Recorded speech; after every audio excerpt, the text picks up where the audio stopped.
Hello, everyone. I'd like to introduce you to one of our fantastic Results Learning Center contributors, Dr. Dennis Woody.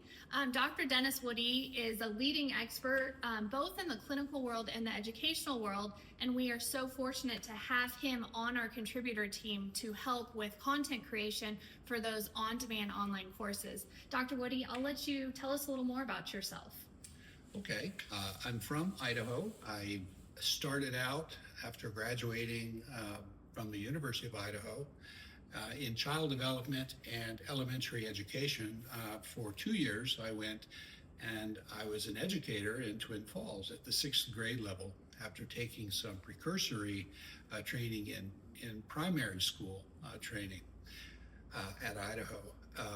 After the 2 years, I decided to go cross over into the clinical world. So I went and obtained a doctorate at the University of Montana. And as a function of my residency and internship, I went active duty in the U.S. Army.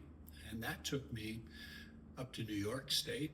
And then from there, I left the Army and went to a postdoctoral fellowship in clinical neuropsychology. And it was when my wife and I were sitting in Minneapolis at about 20 below zero, I was offered the opportunity to come down to Baton Rouge and interview for a pediatric neuropsychology position. And when we arrived there, it was 78 degrees, and I felt like I was in the jungle. So it wasn't difficult to make the decision, but nonetheless, I worked there for about 4 years in a pediatric neurosurgical environment, and that was a very helpful setting to acquire some clinical skills around recovery and rehab.